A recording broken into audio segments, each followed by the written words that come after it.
Hey, folks, it's your buddy Mike Messier here outside the movie theater. As you may or may not know, and I'm always shocked and amazed that some people don't realize that movie theaters are, in fact, open for business. The movies are getting good again, folks. There's this is not necessarily summer blockbuster time, and kind of the film industry seems to have survived the struggle that we all went through creatively, financially, and there are good movies to see. And I just saw a movie that I enjoyed quite a bit, Flag Day. Now, this movie stars Dylan Penn, who is the daughter of both Sean Penn and Robin Wright. And I could be wrong, but I think that Robin Wright is no longer Robin Wright Penn, that she and Sean Penn are divorced. And isn't that unfortunate? But I guess she's available. So if anyone's Anyway, the movie is quite good. It's nice to see that Sean Penn is I think he directed this film as well, and kind of reminded me of years ago. Clint Eastwood made a movie where he cast his daughter. I think her name was Maggie Eastwood into a major motion picture, which I think was titled "Midnight in the Garden of Good and Evil," which had the lovely Miss Chablis, which was like a drag queen at the time. The movie was pretty good, uh, but it just was a deal where Clint Eastwood got some critique or some interest because he was casting his daughter, who was not a big star. But I thought she did a good job, Maggie Eastwood, but she really didn't do much after that. And I'm hoping that, and I'm assuming, quite honestly, that this young Penn, Dylan Penn, will have a much bigger career than Maggie Eastwood will, because I think she did a great job in this film. And I think the film itself is really good. One thing, what's this film about? Well, there's a writer who I think I've actually seen her writings in Spin Magazine or Rolling Stone Magazine, Jen Vogel. I didn't realize until deep into this movie that this is the Jen Vogel story. So I guess the movie's kind of based on a book she wrote about her dad. And her dad, pardon my French, was a bit of a fuck up, a guy who kind of overstated his ability to kind of get money through scams, through little scams on people, and you know, eventually that type of scamming catches up to folks, and it caught up to Jen Vogel's father, and he was always kind of on the run and always trying to get money and trying to, what's that expression with the Peter and Paul, you know, borrow from Peter to pay Paul, but was meant well and try to be a good dad, but he just was, kind of like that other movie I just saw a couple of times, Stillwater. Just a guy who's born to fuck up, which is the Vogel, Mr. Vogel character. Now I don't know. I didn't go and read a bunch of reviews or articles to see, no Snopes. How much of this movie is true. I didn't bother to do that. Although I did see some Metacritic stuff and some Rotten Tomatoes rankings, which were not terribly kind to this film, which I don't quite understand why. I think the film was quite good. I think perhaps one thing that did lose me a little bit, but I'm a pretty cerebral individual, as I'm sure you are. If you are a subscriber to subscribe to Mike Messier YouTube channel, you know all the high intellectual quality of Messier Mantra, my own films, of course, which Dylan Penn is more than welcome to star in a Mike Messier movie someday. But to me, this was a quite well-made film, and I thought Sean Penn. I think did he also direct Dead Man Walking, or was that Susan Sarandon? They were co-stars, but I thought Penn might have directed that, or maybe Sarandon did. Who knows? Or maybe somebody else did. I can't remember everything. Okay, but I like this movie. There's the one technique which I was getting at. Spoilers if you haven't seen the film. This use of montage. I like montage. I like montage in film. I always have to remind myself to put my do not disturb on this when I do these things, because if people text me like they always do, right when I'm in the middle of something. It kind of bothers my flow. But basically, montage, the use of film montage in this movie, I think Sean Penn might have overused it a bit. Okay, he's using the Bob Seger song "Night Moves." He's using, which I fully recognize, a Pearl Jam cover of REM's um, uh, song from the Automatic from the People album. I'm trying to remember the name of the song.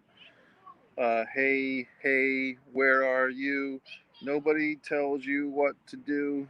Blah, blah, blah. That song.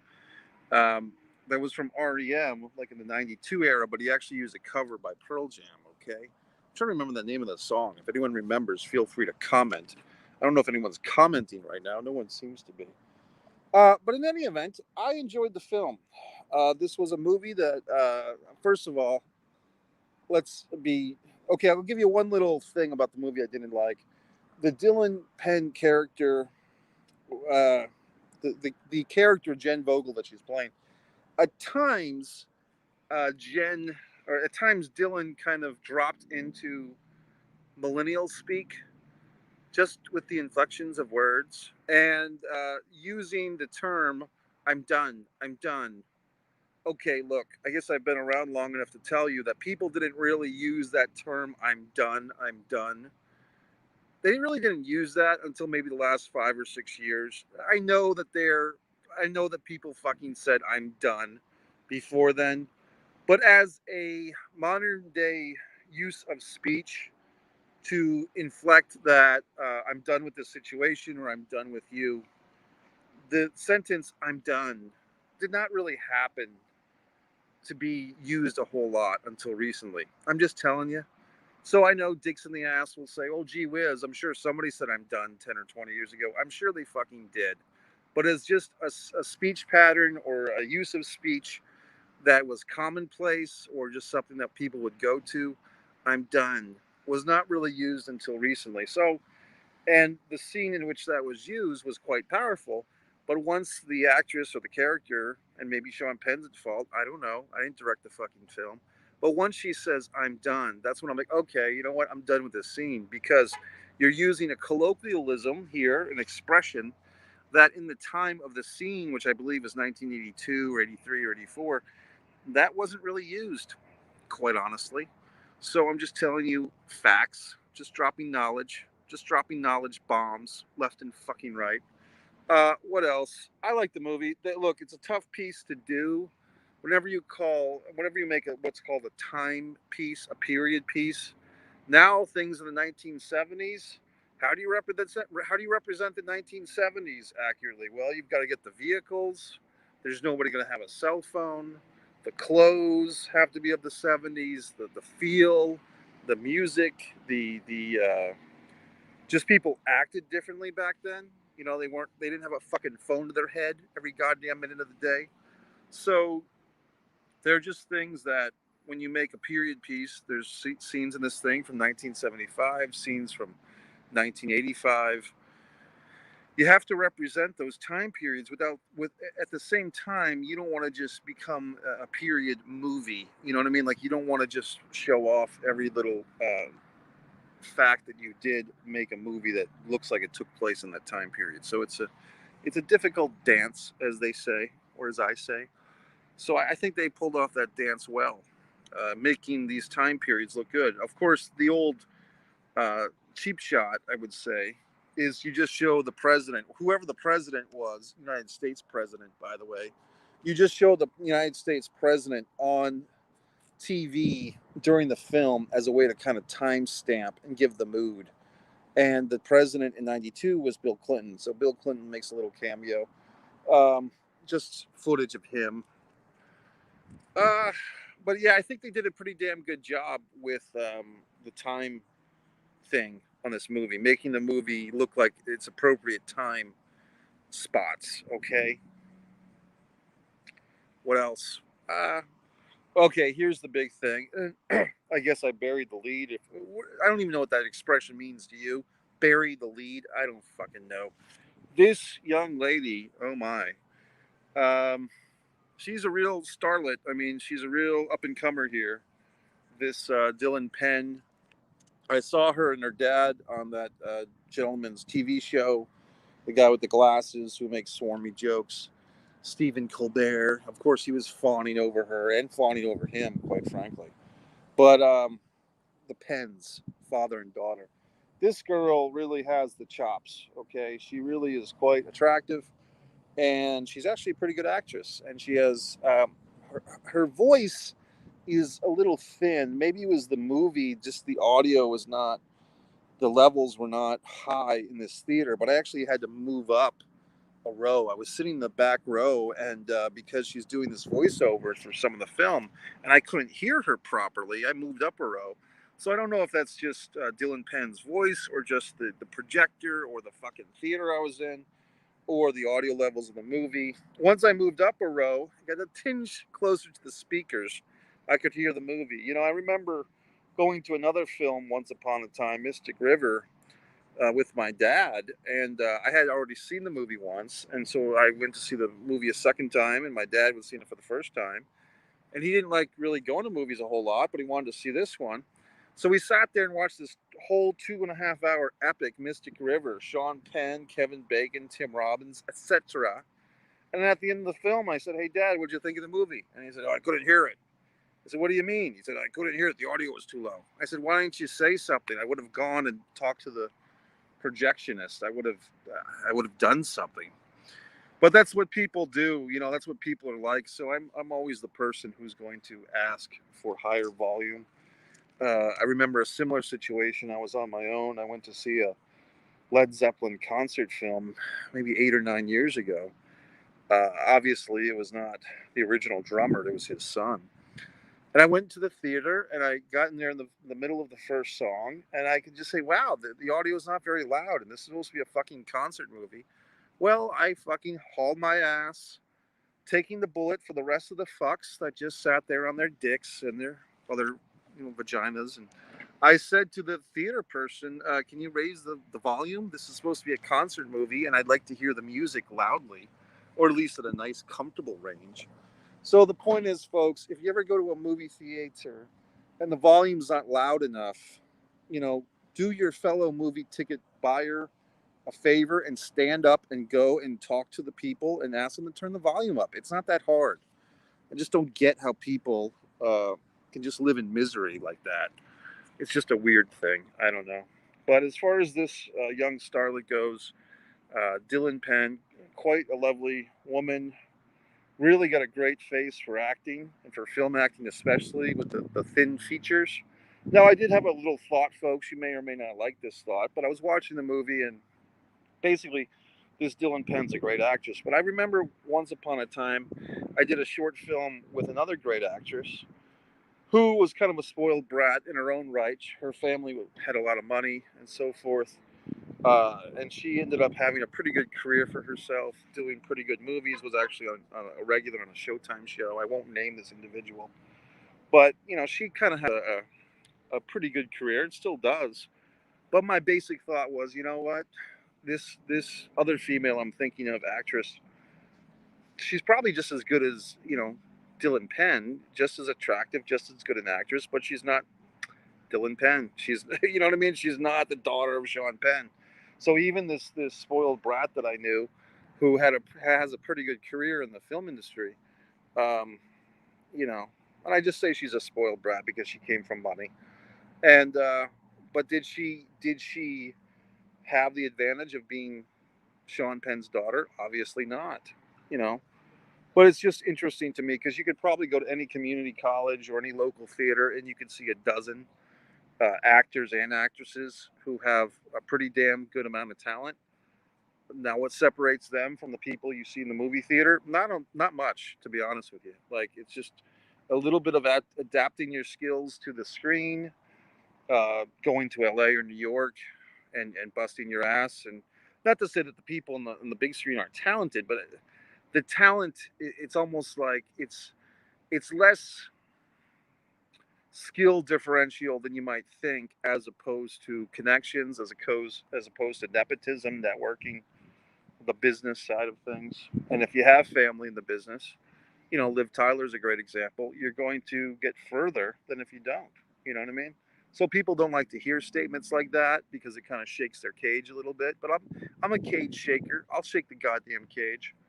You know what I mean? I didn't have any goddamn family connections into this industry. I brought myself in. The one person I have in the film industry, a first cousin of mine, doesn't like to talk about his fucking acting, and I think he quit recently too. So oh the fuck well, I'm on my own. So there you have it, folks. Once again, I think Flag Day is a good movie. The use of montage, the first montage, Sean, if you happen to be watching this, was a little confusing to me. I didn't know what the fuck happened. It's like you're trying to cram too much collage content into the collage. And sometimes you just need to tell people what the fuck's going on in the movie. That could be why some of these Metacritic ratings and Rotten Tomatoes are not as good as you might think. I think they were kind of swinging for the fences with this one. They were kind of looking for Oscar bait. Hey, can we get my daughter an Oscar, the actress award? I wouldn't be surprised if she gets like some type of Golden Globe or SAG-AFTRA fucking nomination for this thing. Dylan Penn, I'm speaking of. Will she be an Oscar contender? I don't know. I mean, I think she could be. I wouldn't be offended if she was. But I think, like I've said, you've got Jennifer Hudson for Respect. What was the other one I was singing a song about a few days ago? Another movie that I was all excited about. Oh, the Stillwater. I thought the two. There's actually three great female performances in that one. The Stillwater, the French girlfriend, the daughter of the Matt Damon's character, and then the French kid. So there was another movie with an epic female performance that I saw, and I'm trying to remember. I did the Mike's Instant movie review. Of course, now I'm forgetting. So, shiver me timbers. I just can't remember. But it was some awesome female performance, and uh, you know, but it was a horror movie. It was the Night House movie with the star of the Night House. I thought was a great performance, female performance. I'm trying to remember her name, which I can't.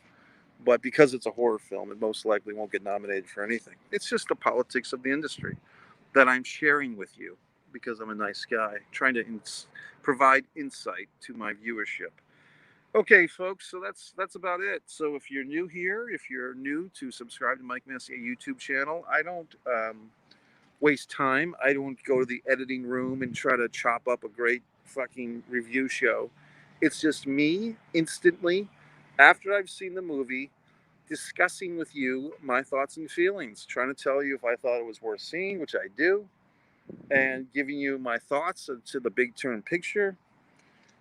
Possible, is this an award winning type of movie, an award nominated type of movie? I could see this thing being nominated for a couple of things and picking up some of like the like French movie awards and stuff like that. I don't think it's going to be a big Oscar hit, but I think I wouldn't be shocked or amazed if Dylan, they don't give her like a nomination for Best Actress for Oscar. They might, but I could see it being more of a SAG-AFTRA Golden Globes thing.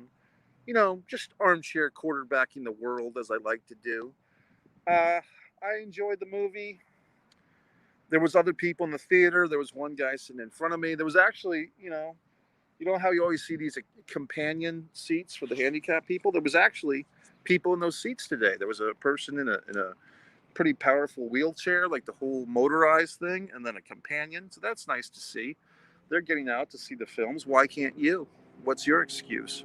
So there you fucking have it, folks. It's subscribe to Mike Messier YouTube channel. There was also at 7 o'clock. I guess I missed it.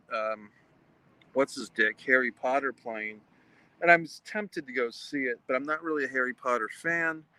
And it's 2 hours and 47 minutes, and I just don't know if I can waste that time. Not to say waste, but I want to do my own thing right now. I have obligations and commitments. So subscribe to Mike Messier YouTube channel, Mike's Instant Movie Review. Feel free to share and like. I'll give this movie a solid 8 out of 10.